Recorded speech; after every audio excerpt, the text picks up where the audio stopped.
everyone. We're the Book Cougars, two middle-aged women on the hunt for a good read. I'm Emily, And I'm Chris. and we are so excited to have with us today BookTuber and book blogger Russell from Ink and Paper Blog. Hi, everyone. Welcome, Russell. We're kind of bummed because this week the three of us were supposed to be meeting together to experience another Book Expo in New York City, and sadly that has been canceled for obvious reasons, but we're happy to be able to see Russell face to face on video this morning.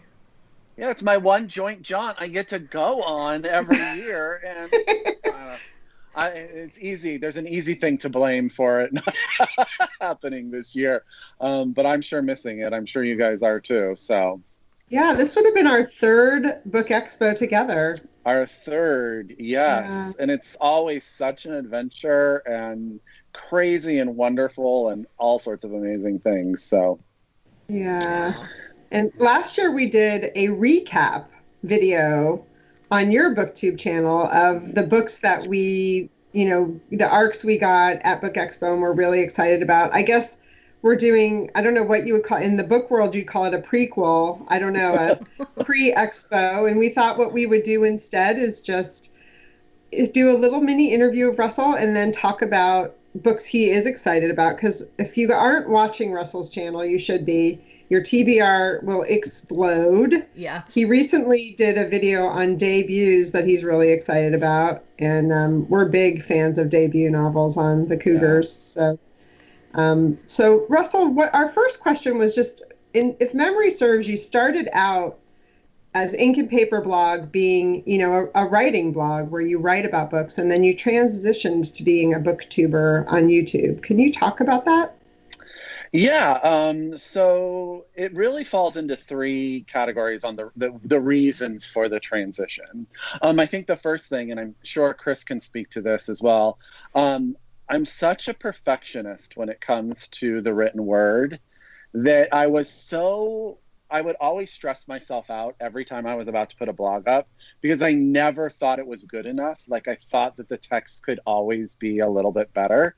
And so I'd never put anything up. Like, it was like almost this leap of faith to feel like it was good enough to put up.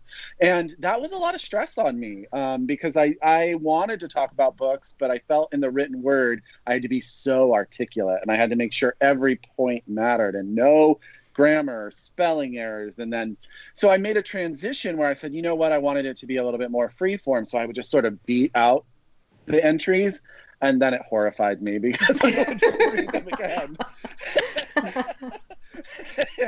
And there's nothing worse. You guys know, both of you do a lot of writing when you find a typo after you've already sort of put something out there into the world.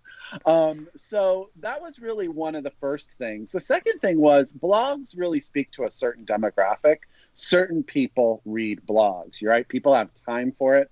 And, I'm a guy, I have a job, I work in front of my computer 11 hours a day. To get on to write a blog was something like I didn't want to get on my computer. And the people I wanted to talk about a lot about books had the same sort of issue. We all had very computer jobs. So I wanted to see if there was something different that I could do. And YouTube allows me to be way more casual. Like, I feel like I can talk about books, but it seems like I'm just having a conversation with my friends, which really adds a sense of sort of personalization to it for me. That was really what I wanted from my venture into the book, whatever world we're going to call this. And I just wanted to have, conversations and communicate. So the transition was really, one, it allowed me to be a little bit more free, because when you talk, you don't have to be as specific, right?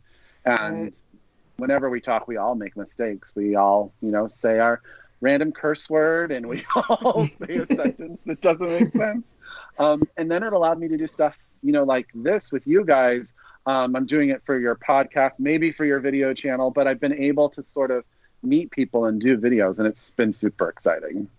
Yeah. Nice. Yeah, I can see it is a different form. And I also think, what I've noticed is some booktubers really edit their videos and some don't. And I think you fall more in the category of just like having a really casual conversation, which I really appreciate. Yeah. And Chris, you're the editor of the Book Cougars, right? Yes. You do. It takes an immense amount of work to edit, like an immense amount of work. And then, so I try to make it as stream and for myself because I want to make it as easy as possible. Too, like to make it sound and look right takes a certain talent that I do not have. Like there are people that are fantastic at it. Chris does it for your podcast so well. Thanks. Mine would be like choppy.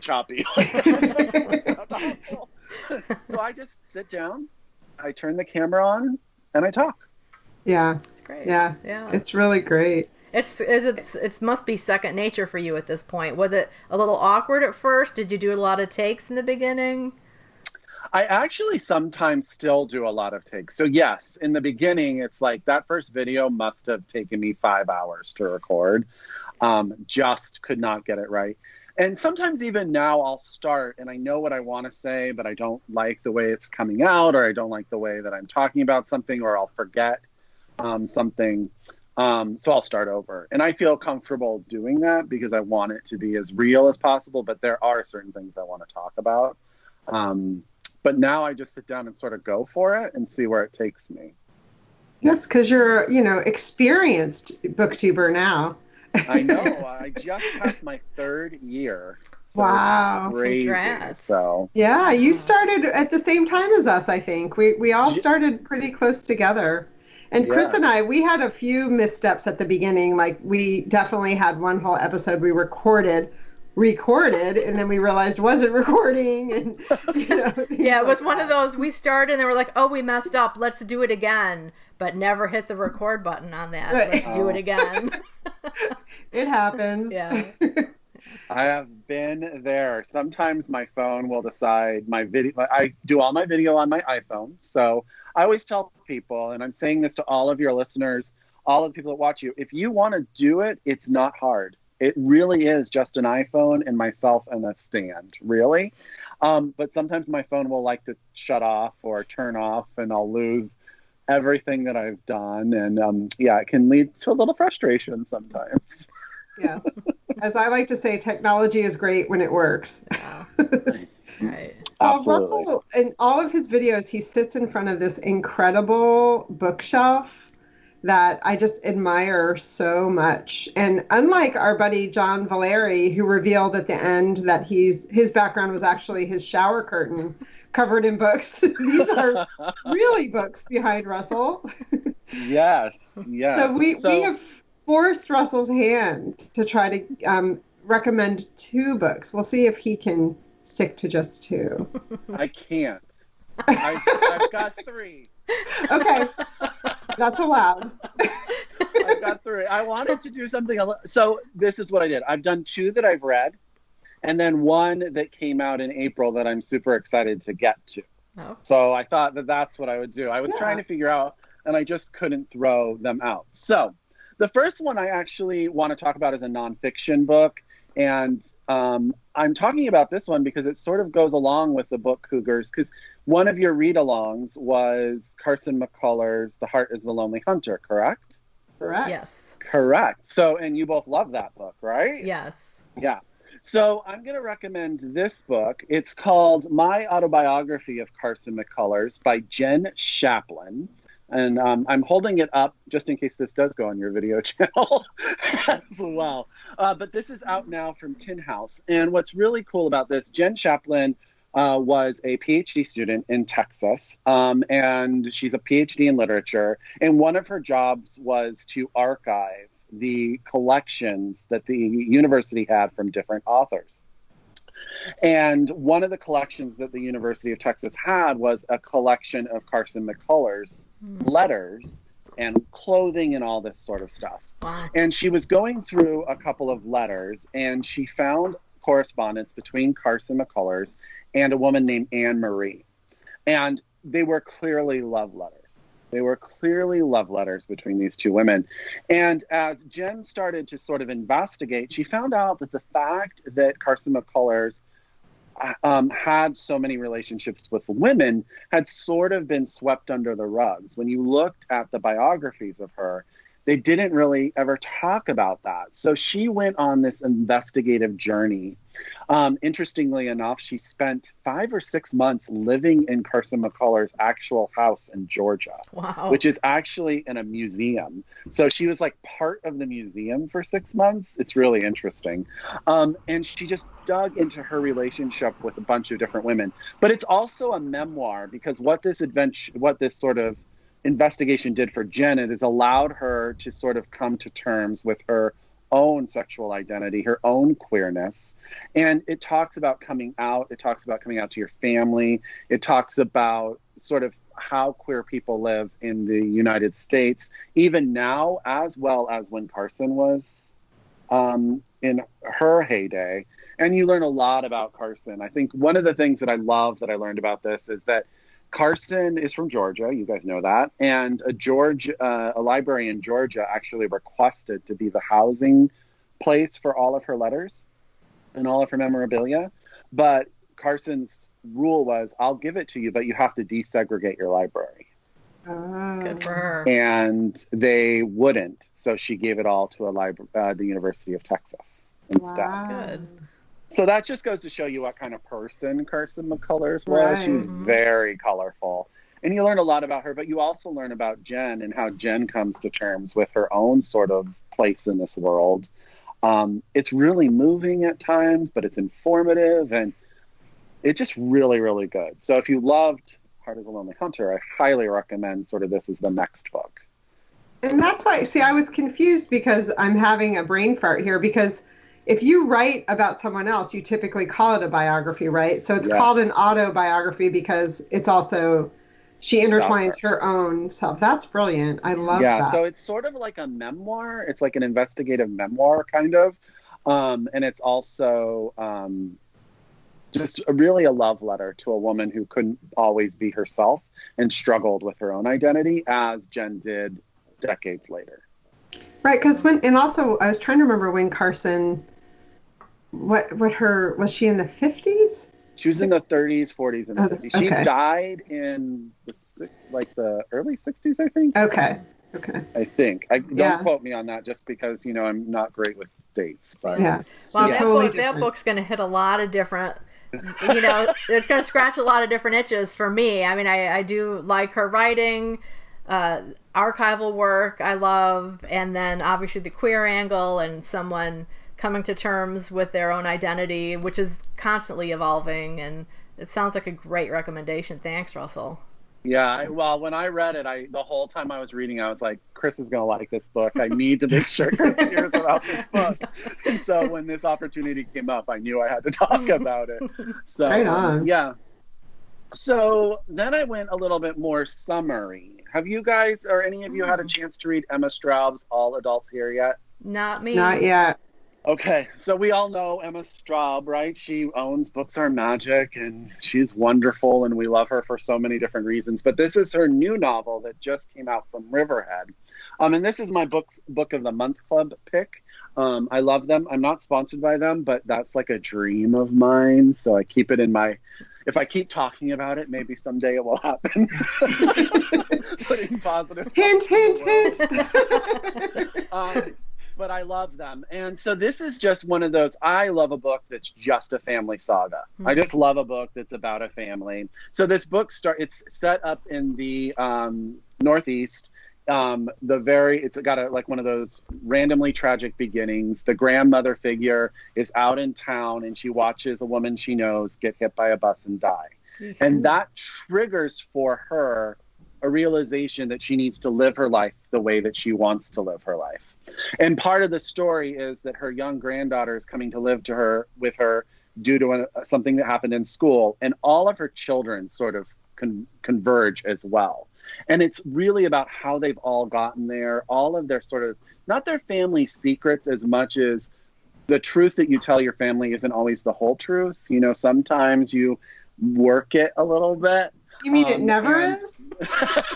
No, I'm just kidding. I know. And so this also has some queer representation in it. The grandmother, her name is Astrid, I believe. Astrid has been single for a really long time, since her husband passed away.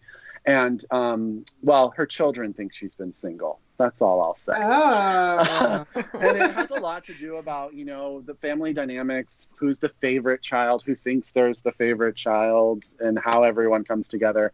I loved it. I flew through it. And in the end, those books that just sort of leave you with a smile. This is like half a cupcake read, Emily, because there's some tough topics in it, but it's never dark and depressing. But it has sort of that sense of family love and unity by the end, which I really loved. So that's All Adults Here by Emma Stroud. Really. Russell, the one, thing that's been really hard about the pandemic is, we can't go on our beloved biblio adventures, but you can attend events that you typically wouldn't be able to attend because people are doing these, online book events. And I'm attending, I don't know if you want to join me, you two, on, it's June 4th. Emma Straub's going to be in conversation with Annie Philbrook of Bank Square Books. So I'll send you the information on that. It's June 4th. It's 6:30, which I know would be tough for you. That's 3:30 your time, but. Yeah, so there's been so many amazing ones, and if I lived on the East Coast, I would never not be watching them. But they all seem to happen at the end of my workday. So, but I have heard Emma Straub speak, and she is amazing. She's just amazing. So, can't wait. Yeah. So. One of my dreams is to actually go to Books Are Magic in Brooklyn and go to one of her events, but I've never gotten the chance. So. I'm sure you both have been to Books Are Magic, right? I have not. You haven't? I haven't been there, no. You have to go. Yeah, it's wonderful. And the people there are lovely. Yeah. It's just got you can tell that it's owned by a book lover. Mm-hmm. It just has that feel to it. I just loved it there. I literally sat in a little alcove, took a stack of books, and just read for an hour trying to figure out what I was going to buy. Yeah. Nice. It's a nice store. Then the couches. I got super lost trying to find this subway to get back to my hotel, and I kept going down the wrong way, and I paid to get in the wrong side of the subway 4 times before I finally just asked someone. So we don't have the subway out here in San Jose, California, so I was not ready for it. So, yeah. And then last but not least, I wanted to tell you guys a book that I'm super excited to read, which is a little bit darker. It's a little bit more of a mystery. It's called What's Left of Me Is Yours by Stephanie Scott. And this is out from Doubleday. And this is actually set in Japan, and it's actually based on a true story, which sort of makes it even more crazy to me. But I guess in Japan, there's an industry that has grown up. I'm not going to try to say the Japanese word, but it literally means breaker-upper. And it's when one member of a marriage will hire someone to seduce their spouse so that they can have more power in divorce proceedings. Wow. So they try to hire someone to cause the spouse to have an affair so that they can have more power in the divorce. And this is a fictional story about a man who does that. But what happens is his wife actually falls in love with the man hired, and they fall in love with each other. Oh, wow. And it goes some direction, it goes horribly wrong, as we know. So it's how this decision by the father and what happens with the mother affects their daughter. And it's told in different voices. From the point of view of the mother, it's told from the father, and the daughter fills in the blanks of what's been going on that leads. And it's no spoiler, because it says it here on the back. It says it's one young woman's search for truth about her mother's life and her mother's murder. Oh. The plot thickens. So I had a feeling this could also fit a little bit into the Chris Wollick sweet spot. Yeah. But I'm fascinated. What I love about books, and you guys do too, is when they teach me things about worlds and cultures and things like that that I don't know. I'm sure that there's a lot of fiction to this, but the fact that it's sort of based on some sort of reality just blows my mind. Man, I want to read a memoir written by one of the people that's the seductor, seductress. Can you imagine having that as your job? Wow. Right? Yeah. Like, and how much do you pay someone to do that? And I mean, yeah, it sounds crazy. So I think it sounds fantastic. Yeah, so I'm that's sorry really... I did 3. Oh, no, that's okay. It's all good. I'm just kind of thinking like, oh, it's good we have like no fault divorce here in a lot of American states. Wow, that is just, I have to think on that one. I have to imagine that people would fall in love. I mean, it's kind of like, you know, an affair with no strings in a certain way, you know. That's really... Well, to get someone to buy into it, you're going to have to make them believe, right, that you have feelings for them. Yeah. So, Yeah. you know, sometimes the fake becomes the real. Yeah. Yeah. Wow. Those are great. Fantastic. Well, Russell, we were going to ask you one last question. Okay. And this is probably going to be a tough one, and it's definitely putting you on the spot. But we were wondering if you could recommend 2 BookTubers that we should all be following. Okay. Well, yes. It's this number 2 is so hard. I'm going to go for some BookTubers that are maybe a little bit different. Let's do that. So David goes by his channel's called The Poptimist. So The Poptimist. He is actually from Canada. So he is a Canadian BookTuber. And he does not put out a lot of videos because his videos are so intricate. But he has he is everything I would want to be when I talk about books. Mm. He is articulate. He is insightful. He is well researched. And he really goes into every book he decides to discuss. And so if he's going to rave about it, he's going to rave about it, and he will make you want to read it in like 2 minutes. I kid you not. But if he doesn't like a book, he really gives it a fair and balanced review. And his videos are like mini movies. They are phenomenal. And he is just so smart. And yeah, I think he is phenomenal. So that's David. His channel's The Poptimist, Poptimist, I think. Chris, you've already talked about Jacqueline from 6 Minutes to Me on your channel, right? Or on your podcast. You know what? We've mentioned her, but we haven't gone into depth.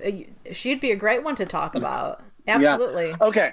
Okay. So Jacqueline is actually, her and her husband are from Australia, but they moved and they both live in Texas now.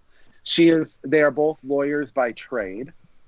And Jacqueline, so 6 Minutes to Me is actually a legal term, like a billing term for lawyers, where when you have time where you're not billing a client, it's called 6 Minutes to Me. That's what I learned from her. It was very fascinating. I never heard that. And then she focuses on women's literature and Aussie literature. She does a lot of Australian literature. And she's a co-contributor to the Reading Women podcast. So if you like her, you can actually hear her a lot on the Reading Women. But she's just got got one of those comforting, loving voices. Like, you know how you just feel like some people, when they talk to you, it's like a big old hug. Mm-hmm. That's Jacqueline. Yeah. She's so calm. She's just calm and a real pleasure to watch. Yes, yeah. She's phenomenal. And again, you know, she will introduce you to books you probably haven't heard of, because she really does champion books from Australia or books from independent presses or books from different groups that don't get as much press. So she really will like sort of broaden your reading horizons, which I think is really fascinating and fantastic. Yeah, for sure. And then does she do it with her husband, or is it just her? It's just her. Okay. Just her. And, okay. Yeah, so. Those are great recommendations. Wow.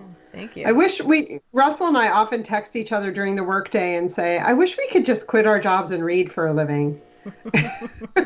and we'll add to that bookish things. Yeah, watch BookTubes, go attend virtual events all over the world. We would never sleep. We would just read and watch book events. I know, it'd be fantastic, wouldn't it? Yeah. Mm-hmm. Yes. That would be a nice week-long vacation at least.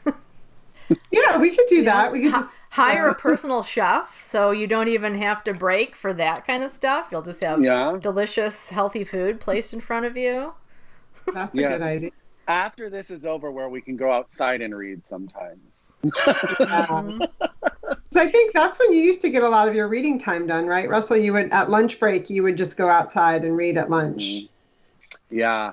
I think the biggest issue for me for this whole thing is now that my workspace and my home space are the same space, I've really struggled with that. I don't know how people, well, you guys work a lot in libraries, right? Yeah. So you guys sometimes even have an ability to break out of your home.